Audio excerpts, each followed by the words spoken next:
Declawing is definitely not something to resort to. It's incredibly painful for your cat no matter how well it's done. You're also removing their normal, natural behaviour. So scratching is a really important part of normal behaviour, and it's important that we let our pets carry out these normal behaviours if we're to keep their stress levels low and to make sure that they are as happy as possible. Does your cat scratch at the furniture? Are they tearing up your carpet? Are they shredding your curtains? Well, scratching is a part of normal cat behaviour, but it can absolutely drive you mad. And that is the topic that I'm tackling today. Welcome to Call the Vet, the show that answers all your dog and cat questions so they can live healthier, happier lives.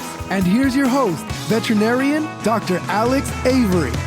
Hello, and welcome to episode number 61 of the Call the Vet podcast. I'm Dr. Alex, and I'm the veterinarian behind ourpetshealth.com, where my aim is to take all of your questions and give you actionable advice, actionable strategies that you can take to keep your pet as healthy as possible, to put a stop to any problems that you or they are having, and to ultimately make sure that they and yourselves are living the happiest life possible. So if I can help in any way with that, you simply head over to callthevet.org and submit your question, and it could be featured in an upcoming episode. And now, just before we jump into today's question, those of you who have listened for a while and listened to past episodes, you'll have heard about the Our Pets Health Academy. So this is the online hub which features courses, downloadable resources, live training sessions with Q&As, as well as a member-only forum. And I launched the beta version of this, I think it was about 6 weeks ago. It's been a fantastic success, and the main launch is coming up. So I'm opening it up to everybody who wants to be a member. And to celebrate this, I'm actually giving one person the opportunity to win lifetime membership to the Academy. So if you want to take your pet's health to the next level, I'd love for you to win this prize. It's a fantastic prize. It's valued at $349. So this is lifetime membership. And I'll leave a link in the download to that competition where you can get your opportunity to win. Anyway, that's it from me with the intro. Let's jump into today's excellent question. Get your questions answered at callthevet.org. And Gary sent in today's question, and he simply wrote, should I routinely trim my cat's hind feet when I do his forepaws? I've been told it isn't necessary. I'm trimming to protect our home upholstery. So Gary, I really feel your pain. I know my furniture has been shredded at times. The carpets have been kind of pulled up and all the loops have come out because my cats have been scratching. It's something that I know is a really common problem, and unfortunately, in some parts of the world, specifically in North America, cats are still being declawed just to protect people's upholstery or protect their sofas, protect their carpets, maybe even protect their walls. Declawing is definitely not something to resort to. It's incredibly painful for your cat no matter how well it's done. You're also removing their normal, natural behaviour. So scratching is a really important part of normal behaviour, and it's important that we let our pets carry out these normal behaviours if we're to keep their stress levels low and to make sure that they are as happy as possible. So a cat who can't scratch can't mark their territory as they would like, and that marking of territory is really important when it comes to stress relief primarily, but also just making sure that they're living the life that they want to live as well. So Gary's clearly not going to declaw his cat because he's regularly trimming their nails, and please just don't. I mean, that's all I need to say on the subject. But really, in my experience, so the claws on the back feet, which is what the question's asking, they don't really need to be trimmed in the majority of cats, certainly not nearly as often as the front feet. Now, how often you're going to need to trim their nails in general, be that front or back, is something that really is very variable depending on the individual. So some cats, they'll wear their claws down really quickly and they'll never need trimmed in their life. Others, throughout their entire life, they're going to need their claws trimmed intermittently. But what we'll also often see is that older cats, they will start to need their claws trimmed, their nails trimmed a little bit more regularly. Just they're not wearing them down so much, they're not scratching as much. It may be that they're suffering from arthritis, so that's one reason why they're not scratching, because it's starting to hurt. alert, or they're just less active as well, and so they're not being worn down. So if you've got a senior cat, it's really important that you do keep an eye on their nail length, even if you've never had to cut their claws in the past. Because what can happen, and unfortunately we do see this from time to time, is the nails become so long, and if you look at your cat's nails, they are curved, but they grow and they curve all the way around so that they're then growing into the pads. And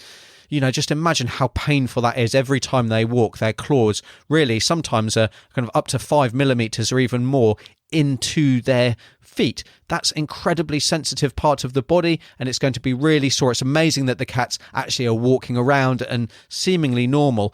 Sometimes there's a lot of pus, there's a lot of infection as a result of that, but ultimately if you've got an older cat, definitely keep an eye on their claws regardless of how often you've had to clip them in the past.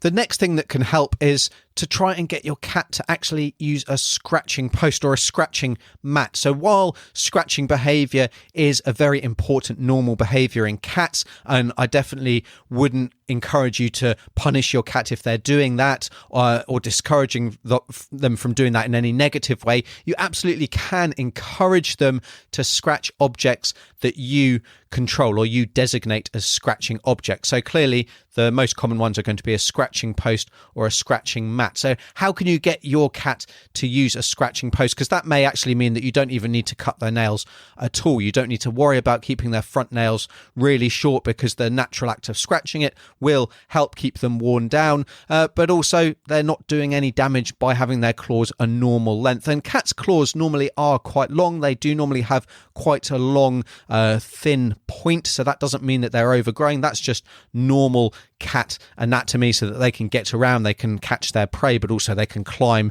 trees and can perform other Spider-Man like feats of athleticism. So how can you get your cat to use a scratching post? Well, there's a number of different things to think about here. The first thing is to make sure that it's actually at the angle that your cat prefers. So some cats will like horizontal surfaces. So if you find that your cat is constantly clawing, if they're scratching at the carpet on the floor, then using a horizontal scratching mat rather than a vertical scratching post is much more likely to be successful. But then others do like those vertical surfaces, and that's probably the more common one. If you think and outside, you'll see cats scratching at trees and fence posts and things like that. Well, that's the same with your sofa or with your curtains or blinds or wallpaper and that kind of thing. So, have a little think about what your cat does choose to scratch, and then choose a scratching post or a scratching mat that kind of matches the angle of that surface.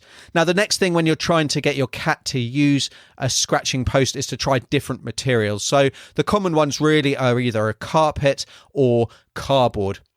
Now, some cats can be put off if their nails are getting caught in loops of carpet and they just don't like the feel of that. Other cats really enjoy shredding cardboard. Now, those cardboard ones, they're not going to last as long, but they are a lot cheaper, and they don't cost the world. But you might also be able to make one yourself. So, getting a bit of wood and sticking some boxing material onto the outside of that, for example, and standing that up against the wall. That might be as simple as it needs to be. So have a little think about different materials, and if one doesn't work, try the other one.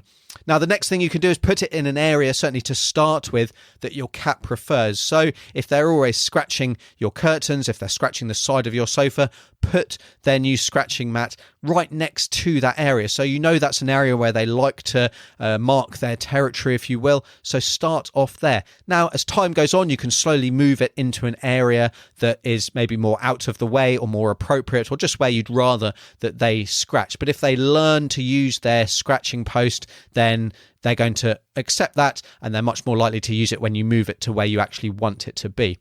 Now, you can also attract your cat to their scratching post. So you can do this in two ways, really. The first one is to use some catnip.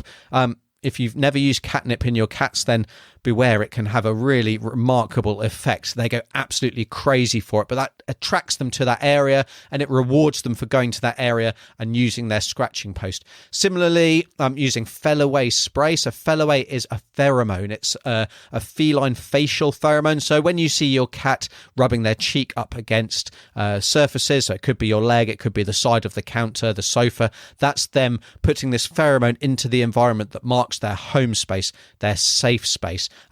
So it's another way of marking their territory. But if you use the Feliway spray near their new scratching post, that might help them feel comfortable with that new item and then more likely to use it as well.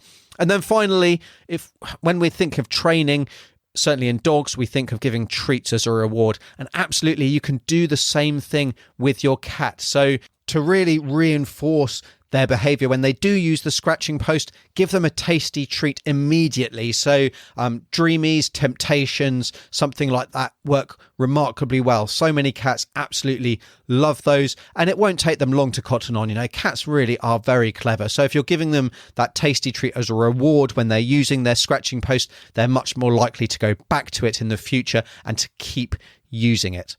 Now, if you're really not having any joy when it comes to getting your cat to use a scratching post or a scratching mat, and unfortunately there are going to be some cats that really just don't want to use whatever you would like them to use, and they'll just keep doing whatever they want to do. Cats will be cats after all, and they really are the boss.